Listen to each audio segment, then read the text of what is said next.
Today we're going to be doing things a little different. I put up a post on my community tab asking you guys if you liked the way that I've been editing my videos or if you want me to focus more on the test footage portion of the videos, and you guys answered that you want the test footage portion of the videos, so that's what we're going to do today.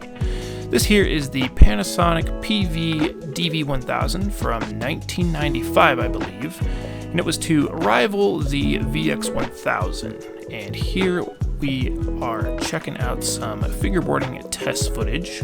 So let me know what you think and if you guys enjoy this kind of content better than what I traditionally post.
Okay, let's check out some of the features and talk about some of the specs.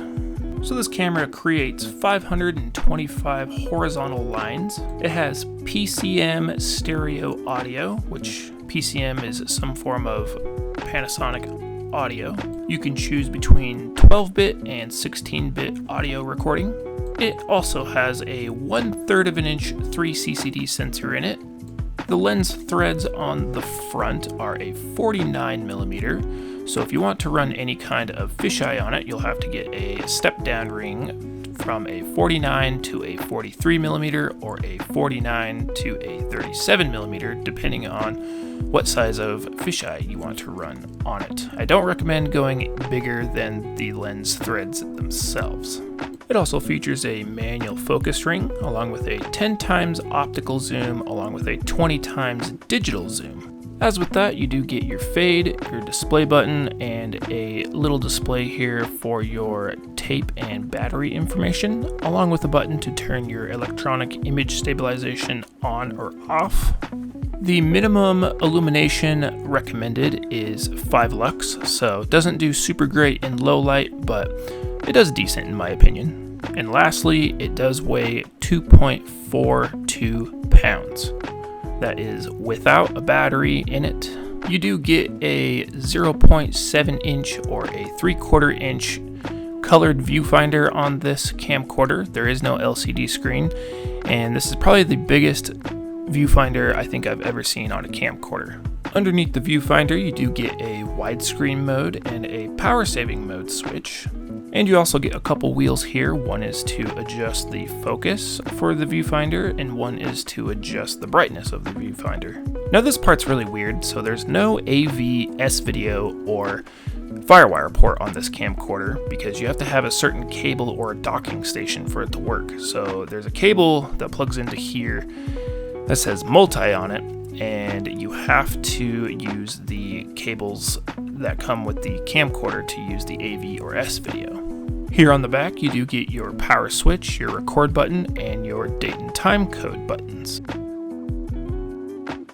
Now this is probably an original battery. It still takes a charge, but if you notice, it looks very similar to a Sony NP-F battery. It just has a different kind of notch on the top, and I actually used a Sony charger to charge this, so it's actually kind of interesting that they just kind of modified the batteries for these. Up top here, you do get your PCM stereo microphone, and just behind it, you do get a cold shoe mount, so you can mount lights and all of that fun stuff that you need on top of the camera, and I will show you some accessories that I definitely recommend with this little camcorder.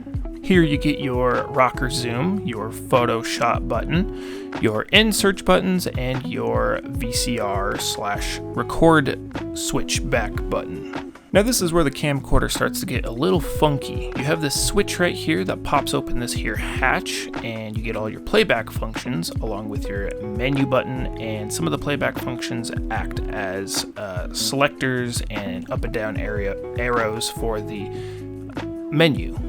Then there's another switch here that you push, and it opens up the tape deck door, and you can access your battery. There is another tape eject button here to eject the tape. So you have to do all of this just to get your tape or the battery out. Now, one great thing about this camcorder is you do get an external mic plug-in and a headphone jack plug-in. They're both 3.5 millimeter jacks, and the microphone has to be a powered microphone. So if you don't have one of those and you want one of these cameras and you want to use a microphone, you have to have one that is self-powered. And here on the bottom of the camera, you can see you have your tripod threads here, along with where I believe the docking station plugs into, because you can see the connectors here, and it almost looks like it's some kind of like battery charger, because it has the same kind of grooves as the battery. So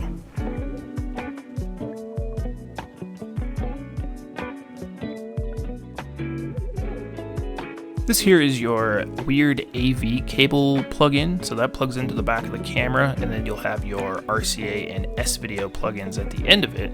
So I believe the docking station is where the FireWire port is.